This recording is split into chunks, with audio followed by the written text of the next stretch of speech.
ஓம் நம சிவாய.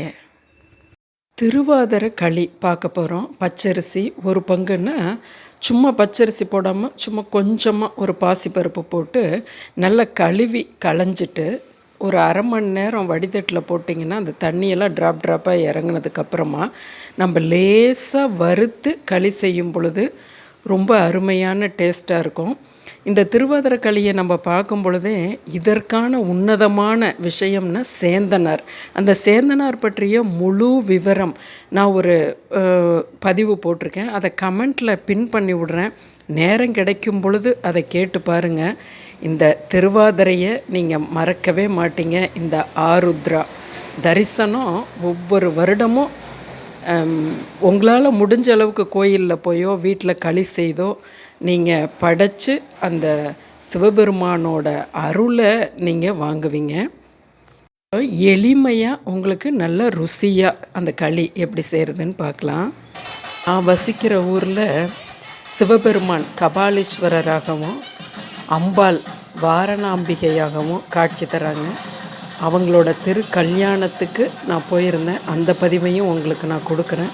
2025 உங்களுக்கும் அந்த சிவபெருமான் அம்பாலோட ஆசீர்வாதம் கிடைக்கிது. நல்லா இப்போ வடித்து வச்சுருந்த தண்ணியை நல்லா ஃபுல்லாக இதாகிருச்சு. வடைச்சட்டியில் போட்டு நல்லா 20% ஃப்ளேமில் வறுத்துக்குவோம். லைட்டாக வறுக்கணும். நல்லா ஒட்டி பிடிக்காமல் உதிராக அரிசி வரும்போது அந்த பாசிப்பருப்பை போட்டு ஒரு 2 நிமிஷம் வறுத்தா போதும். அந்த கலர் மாற வேண்டாம். பச்சரிசியோட கலர் மாற வேண்டாம்.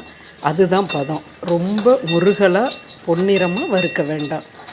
இந்த அளவுக்கு வறுத்து எடுத்துருவோம். ஆற வச்சு அரைச்சிருவோம். நல்லா முடிஞ்ச அளவுக்கு நைஸாக. அப்போ தான் அது களி போல் வரும். இப்போ நாம் வெல்லத்தை அளந்துக்கலாம். 1.25 பங்கு போட்டிருக்கோம். மொத்தம் நம்ம ஒரு பங்கு அரிசி எடுத்தோம் இல்லையா, அதுக்கு 4 பங்கு தண்ணி வேணும். அதுதான் மெஷர்மெண்ட்டு.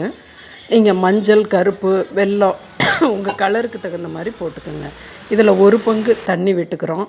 நல்லா கரைச்சி கல் மண் இல்லாமல் வடிகட்டி எடுத்து வச்சுக்கிறோம். அடுத்தது ஒரு சட்டியில், அது கொஞ்சம் கெட்டி சட்டியாக வச்சுக்கோங்க. குக்கர் கூட நீங்கள் வச்சுக்கலாம். இதில் 3 பங்கு தண்ணி போட்டுக்கிறோம். இதை நல்லா கொதிக்க விடுறோம். கொதித்ததுக்கப்புறம் இடது கையில் அந்த நைஸான அரிசி மாவை கொட்டிக்கிட்டு ஒரு கையால் நல்லா தேய்ச்சி விடுங்க. அப்போ கட்டிகள் தட்டாது. கிளறாமல் தேய்ச்சி விடும் பொழுது கட்டிகள் தட்டாது. ஒரு 2.5 நிமிஷத்தில் நல்லா கெட்டியாகி வந்துடும். தயிரை விட இன்னும் கொஞ்சம் கெட்டியாயிரும். இப்போ சிம்மில் தான் நம்ம கிளறிட்டு இருக்கோம். இப்போ மூடி போட்டு ஒரு 2 நிமிஷம் கழித்து பார்க்குறோம். பாருங்கள், இந்த அளவுக்கு கெட்டியாயிரும்.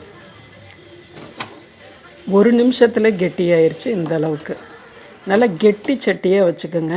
அந்த சிரப்பை கொஞ்சம் கொஞ்சமாக ஊற்றி ஒரு 3 முறையாக ஊற்றிக்கிங்க. தேய்ச்சி விடுங்க. கிளறாமல் சைடில் இருக்கிறத எடுத்து விட்டு அப்படி தேய்ச்சி விடும் பொழுது தான் கட்டிகள் விழாது.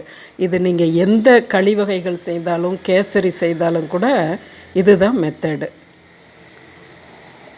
இது உங்களுக்கு வேகமாக நான் அப்படி வீடியோவை ஓட விடுறேன். நீங்கள் அப்படி லைட்டாக தேய்ச்சி விட்டு மூடி வச்சுருங்க. 4 நிமிஷம் கழித்து பார்க்குறோம். பாருங்கள், இது நம்ம எவ்வளவு அரிசி எடுத்தோமோ அதில் 1/4 பங்கு நெய் போடணும். கொஞ்சம் ஏலக்காய் பொடி போட்டோம். கம்மியாக கூட விட்டுக்கலாம். அளவுகள் 1/4 பங்கு. நல்லா பெரட்டி கொடுத்து பாருங்கள், நல்லா அந்த களி ஒட்டாமல் வரும். நல்லா வறுத்துட்டோன்னா ருசி இருக்காது. அதனால் அந்த ஈரம் போக வறுத்தா மட்டும், ஜூடு காமிச்சா மட்டும் போதும். அப்போ ருசி அட்டகாசமான சுவையாக இருக்கும். 1 நிமிஷம் புழுங்க விட்டு எடுத்து நம்ம நெய்வேத்திய பாத்திரத்துக்கு மாற்றிட்டோம். ஓம் நம சிவாய. இந்த களி வந்த கதை, சேந்தனார் பற்றிய கதையை நான் கமெண்ட்டில் பின் பண்ணி விடுறேன். நேரம் கிடைக்கும் பொழுது ஒவ்வொருவரும் அதை கேட்கணும். நம்மளோட கலாச்சார வரலாறுகளை கண்டிப்பாக நம்ம ஒவ்வொருவருமே தெரிஞ்சு வச்சுருக்கணும்.